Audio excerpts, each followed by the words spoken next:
असं आहे की मुळामध्ये ही सुनावणी ज्या अत्यंत कमी वेळामध्ये ठराविक वेळामध्ये व्हायला पाहिजे होती ती सुनावणी वेळ काढूपणा करून आज त्याची पहिली तारीख ही लागलेली आहे।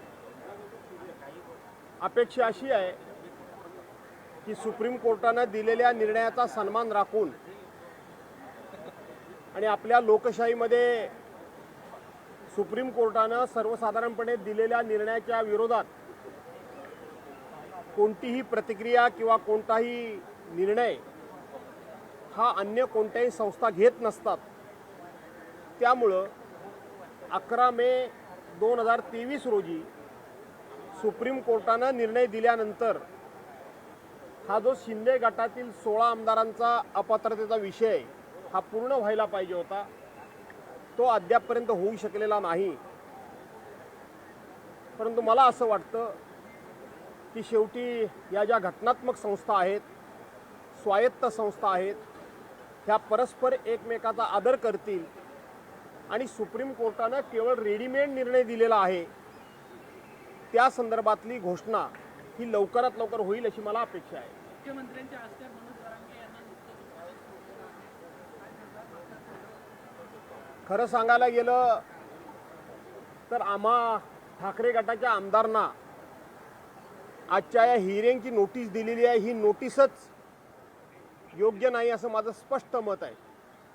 याचं कारण असं आहे की शिंदे गटाचे प्रतोद म्हणून व्हीप म्हणून जी भरत गोगावलेंची निवड ही शिंदे गटानं सुचवली आणि विधानसभा अध्यक्षांनी ती घोषणा किंवा नेमणूक जाहीर केली, याबाबत सुप्रीम कोर्टानं आपलं स्पष्ट मत नोंदवलेलं आहे की भरत गोगावलेंची नेमणूकच ही नियमबाह्य आहे, चुकीची आहे।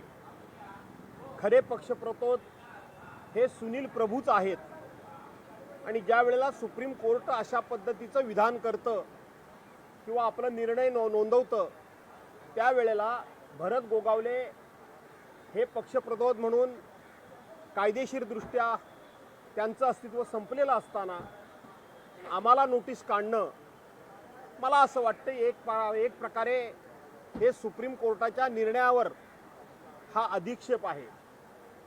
सुप्रीम कोर्टानं दिलेल्या निर्णयाचं हे उल्लंघन आहे आणि म्हणून खरं पाहता आम्हाला या ठिकाणी बोलावणं हेच नियमबाह्य आहे असं माझं मत आहे।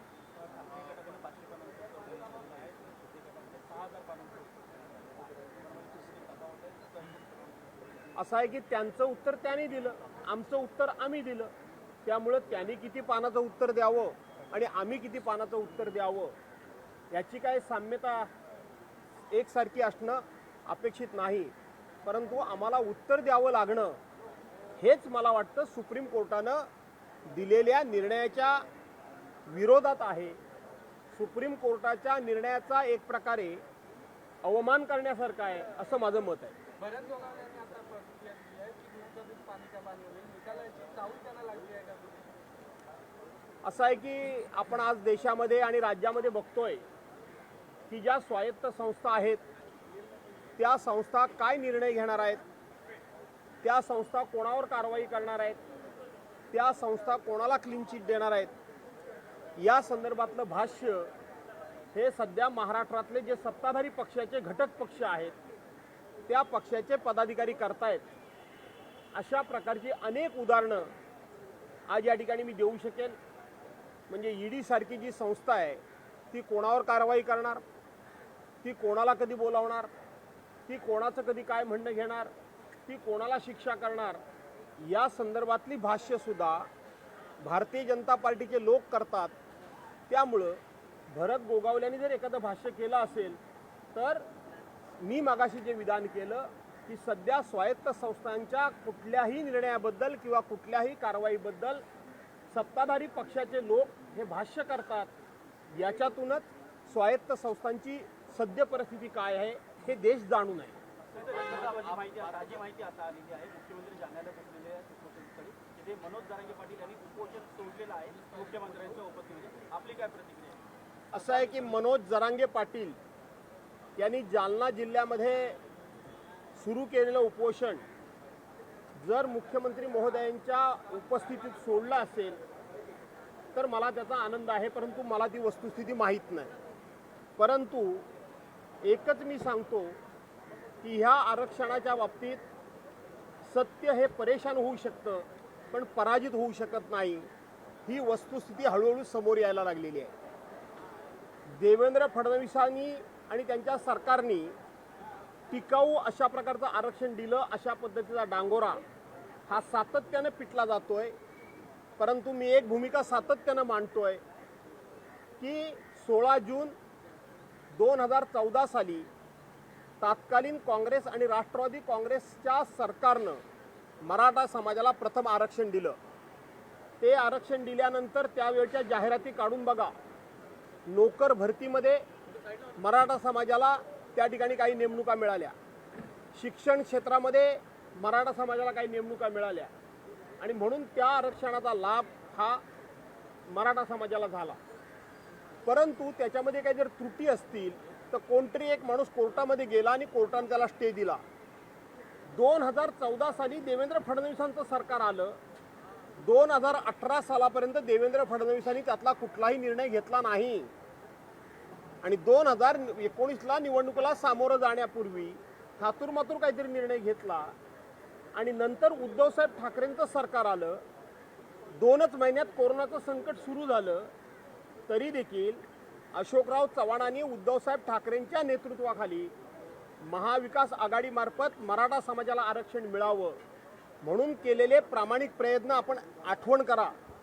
त्यामुळं देवेंद्र फडणवीसांनी टिकाऊ स्वरूपाचं आरक्षण दिलेलं नव्हतं, पण देवेंद्र फडणवीसांनी टिकाऊ स्वरूपाचं आरक्षण देण्याच्या ऐवजी काँग्रेस आणि राष्ट्रवादी काँग्रेसच्या सरकारनं टिकाऊ आरक्षण दिलं होतं.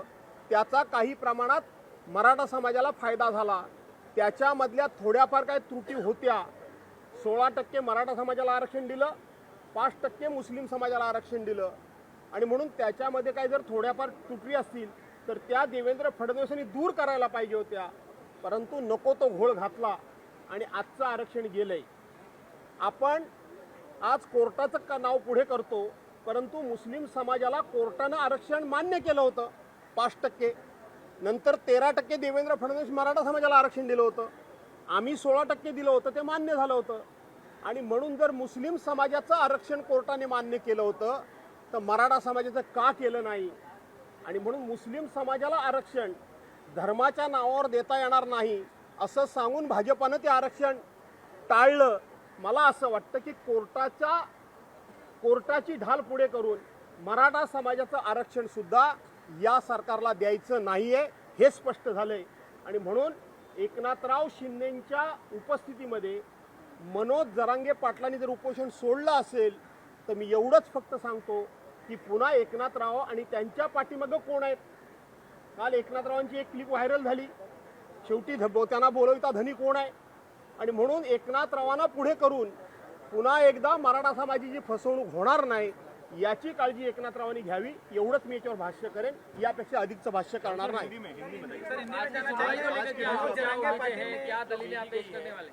सही नहीं है, आपने जो बात अपनी रखी, क्यों आपको ऐसा लगता है कि जो नोटिस भेजी वो सही नहीं है? जो हम उद्धव बालासाहब ठाकरे जी के तरफ से जो हम 16 एमएलए उनके पीछे हैं, उनमें से एक एमएलए के छोड़ के हमें 15 एमएलए को डिस्क्वालिफिकेशन की नोटिस दी गई है. ये नोटिस किसके कंप्लेंट पे दी गई है? तो एकनाथ शिंदे जी के जो पार्टी व्हीप है मिस्टर भरत गोगावले जी, उन्होंने हमारे खिलाफ अध्यक्ष महोदय के पास कंप्लेंट की कि उनका व्हीप का पालन हमने नहीं किया. लेकिन 11 मई को सुप्रीम कोर्ट ने जो डिसीजन दिया है वो डिसीजन में उन्होंने डायरेक्टली कहा है कि हमारे पार्टी के व्हीप लीगली कानून के तौर पे सुनील प्रभु जी है. भरत गोगावले ये हमारे पार्टी के व्हीप ही नहीं हो सकते और उनकी जो वहाँ पे निवड़ हो गई, अनाउंसमेंट हो गई, वही कानून के खिलाफ है, वही नियम बाह्य है. और अगर सुप्रीम कोर्ट ने भरत गोगावले ये वीपी नहीं हो सकता, ऐसा सुप्रीम कोर्ट ने कहने के बाद भी, और अगर हमें नोटिस दी जाती है तो मेरा दावा है, मेरा कहना है कि ये सुप्रीम कोर्ट के डिसीजन के खिलाफ है, ये डेमोक्रेसी के खिलाफ है, ये एंटी डिफेक्शन लॉ के खिलाफ है, क्योंकि सुप्रीम कोर्ट इसका सर्वोच्च मान रखा जाता है, सुप्रीम कोर्ट के डिसीजन का आदर किया जाता है। सुप्रीम कोर्ट के कोई भी डिसीजन के खिलाफ हम कोई भी कमेंट्स नहीं करते हैं। तो मुझे ऐसा लगता है कि सुप्रीम कोर्ट ने डिसीजन देने के बाद हमें जो नोटिस निकाली गई ये कानून के खिलाफ है, नियम बाही है, ये मेरा दावा है, ये मेरा कहना है। शिंदे गुट के जिन विधायकों के डिस्क्वालिफिकेशन के मामले में आज जो सुनवाई हो गई है, इस सुनवाई से आपको क्या उम्मीदें हैं और आपके पक्ष की तरफ से क्या दलीलें पेश की जा सकती हैं? ऐसा है कि अपना एंटी डिफेक्शन लॉ जो 2003 में तत्कालीन प्राइम मिनिस्टर स्वर्गीय अटल बिहारी वाजपेयी जी ने जो बनाया है, उसमें शेड्यूल 10A डाला हुआ है। तो शेड्यूल 10 में सीधा ही ऐसा प्रावधान है कि कोई भी पार्टी को स्प्लिट करने का राइट ही नहीं है। वो कानून को स्प्लिट मतलब पार्टी में कोई भी पार्टी में मतलब पार्टीशन या तो दो गुट मान्य ही नहीं है। और अगर कोई गुट कोई ओरिजिनली पार्टी से बाहर निकलना चाहता है तो वो अपना अलग अस्तित्व नहीं रह सकता। वो कोई ना कोई पार्टी में उसने ज्वाइंट होना चाहिए, कोई ना कोई पार्टी में उसने मर्ज होना चाहिए। तो शिंदे गुट कोई भी पार्टी में मर्ज नहीं हुआ है, तो उन्होंने वायलेशन किया है anti defection law section 10A का, शेड्यूल 10A का उन्होंने वायलेशन किया है। इसीलिए उनको उसी वक्त डिस्क्वालीफाई करना चाहिए था। ये इतनी लंबी चौड़ी प्रोसेस चालू रखने की कोई ज़रूरत नहीं थी।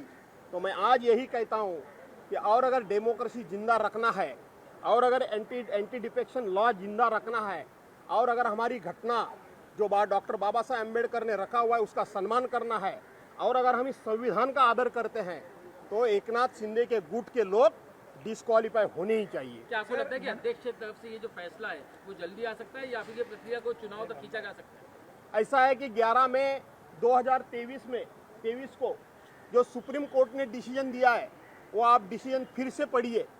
उसमें राज्यपाल का राज्यपाल ने जो उद्धव साहब को वहाँ मेजॉरिटी प्रूव करने का लिए सेशन बुलाने के लिए कहा, वो भी गलत कहा है।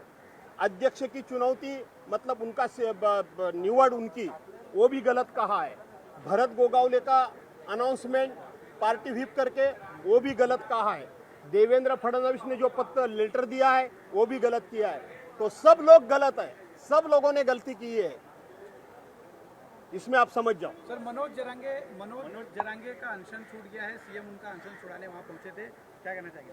ऐसा है कि मनोज जरांगे पाटिल ने और अगर अपना अनशन छोड़ा होगा सीएम के कोई कमिटमेंट के विश्वास पे, मुझे जानकारी नहीं है, आप कहते हो इसीलिए मैं उसके ऊपर टिप्पणी करता हूं। और अगर सीएम साहब के कोई भी कमिटमेंट पे, आश्वासन पे उन्होंने अपना अनशन छोड़ा है, तो मैं यही कहता हूं कि 2014 में जो देवेंद्र फडणवीस जी का सरकार महाराष्ट्र में आया, उन्होंने मराठा समाज और मुस्लिम समाज का आरक्षण वहाँ घलाया। तो अभी देवेंद्र फडणवीस, अभी एकनाथराव शिंदे ये राज्य के मुख्यमंत्री जरूर है, लेकिन मुख्यमंत्री वो है, सरकार कौन चलाता है ये पूरा महाराष्ट्र जानता है, पूरा देश जानता है। तो एकनाथ शिंदे जी को आगे करके मराठा समाज का कोई विश्वासघात न हो, इतनी मैं अपेक्षा करता हूँ। एक सवाल इंफ्रास्ट्रक्चर को लेकर है। शिंदे गुट ये दावा करता है कि जब उद्धव ठाकरे मुख्यमंत्री थे तब जो प्रोजेक्ट्स ढाले पड़े थे, अब शिंदे गुट की सरकार में आने के बाद उन्होंने इसमें तेजी ला दी है, एक्स्ट्रा मैनफोर्स डाल दिया है ताकि प्रोजेक्ट जल्दी कंप्लीट हो जाए। आप इसमें क्या कहते हैं? ऐसा है कि उद्धव जी ठाकरे के कार्यकाल के बारे में जो आक्षेप लेते हैं, वही लोग उद्धव साहब के मंत्रिमंडल में थे एक, और शायद उनकी स्मरण शक्ति, इनकी मेमोरी मुझे लगता है कम हो गई है। उनकी मेमोरी है क्या नहीं मुझे कुछ पता है, मतलब सर्च करना पड़ेगा। उस टाइम जो कोरोना काल था वो जानबूझ के वो नज़रअंदाज कर रहे हैं। कोरोना काल में उद्धव साहब ने जो काम किया है वो लोग कैसे भूले, इसीलिए वो बार बार आरोप लगा रहे हैं। लेकिन उद्धव साहब ठाकरे जी के ऊपर जितने वो आरोप लगा रहे हैं, बार बार लोगों को कोरोना के टाइम उद्धव साहब ठाकरे ने जो काम किया उसकी लोगों को बार बार याद आ रही है। मराठा आरक्षण को लेकर क्या सरकार गंभीर है? क्योंकि मनोज जरांगे से सर भास्कर साहब मनोज जरांगे सवाल से ये है कि देवेंद्र फडणवीस बार ऐसा है कि 19 जून 1966 को शिवसेना का फॉर्मेशन, शिवसेना को जन्म हिंदू हृदय सम्राट शिवसेना प्रमुख माननीय बाला साहब ठाकरे जी ने दिया। एकनाथराव शिंदे ने नहीं दिया या इलेक्शन कमीशन ने नहीं दिया। इलेक्शन कमीशन ने एकनाथराव शिंदे को पार्टी दी है, इसीलिए एकनाथराव जी शिंदे को लग रहा होगा कि ये पार्टी का मालिक असली मैं ही हूँ। लेकिन इस देश की जनता जानती है, इस राज्य की जनता जानती है कि असली मालिक तो हिंदू हृदय सम्राट शिवसेना प्रमुख माननीय बाला साहब ठाकरे जी ही शिवसेना के हैं। इसी तौर पे जो 2018 में फिर से जो रेजोल्यूशन पास किया गया, उसी तहत इसी पार्टी के असली हकदार और असली मालिक आदरणीय उद्धव साहब ठाकरे जी ही है।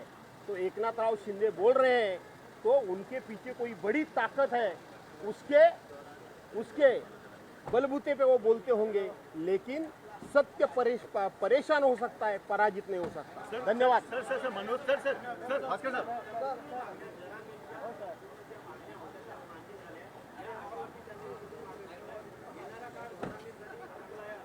मला माहित नाही की राज्याच्या मुख्यमंत्र्यांनी त्यांना काय काय शब्द दिले हे मला माहित नाही। ते शब्द खरोखर ते पूर्ण करणार आहेत का की त्यांना फसवण्याकरता, त्यांचं उपोषण सोडवण्याकरता? कारण गणपतीचा सण जवळ आलाय, जरांगेंनी आपल्या उपोषणानं संपूर्ण राज्याचं आणि देशाचं लक्ष वेधून घेतलेलं आहे आणि म्हणून त्यांना उपोषणापासून परावृत्त करून ही वेळ मारून न्यायची आहे म्हणून हे केले काय मला माहीत नाही। कारण धनगर समाजाला आरक्षण पहिल्या कॅबिनेटमध्ये देणारे सुद्धा आता सरकारमध्ये आहेत, लिंगायत समाजाला आरक्षण देणारे पण आता लिंगायत या सरकारमध्ये आहेत, ओबीसी समाजाची जनगणना करून त्यांना आरक्षण पुन्हा मिळवून देऊ सांगणारे पण या सरकारमध्ये आहेत, मराठा समाजाला आम्ही आरक्षण मिळवून देऊन सांगणारे पण याच सरकारमध्ये आहेत। त्यामुळे त्याच सरकारमधले एकनाथ शिंदे उद्या काय करतील याच्यावर मी भाष्य करत नाही, परंतु मराठा समाजाला आरक्षण मिळालं पाहिजे एवढं मात्र माझं ठाम मत आहे। सर यही बात हिंदी में कि मनोज जरांगे की बात तो मान ली गई है, उनको मना लिया गया है अनशन तोड़ने के लिए, पर क्या सरकार मराठा आरक्षण को लेकर आपको गंभीर दिखाई देती है? महाविकास आघाड़ी में जो है मराठा रिजर्वेशन चले गया। वो एकनाथराव शिंदे खुद महाविकास आघाड़ी के मिनिस्टर थे। याद करिए, जब मैंने 12 एमएलए भाजपा के सस्पेंड किए थे, जब भी मराठा समाज के आरक्षण का उसी ऑर्डर ऑफ डे पे था, ओबीसी समाज का आरक्षण का ही विषय उसी ऑर्डर ऑफ डे पे था। तो एकनाथराव शिंदे क्या बोलते हैं, ये एकनाथराव शिंदे बोलते हैं, बोलने में उनका मुंह, उनका फेस वो एकनाथराव शिंदे का लगता है, लेकिन शब्द एकनाथराव शिंदे के नहीं, इतना ही मैं कहता हूँ। देश विदेशातील प्रत्येक घडामोडींचे लाईव्ह अपडेट मिळवण्यासाठी आता साम टीव्हीच्या सर्व सोशल मीडिया प्लॅटफॉर्मला लाईक, फॉलो आणि सबस्क्राईब करा। तसंच सर्व नोटिफिकेशनसाठी बेल आयकॉन प्रेस करायला विसरू नका।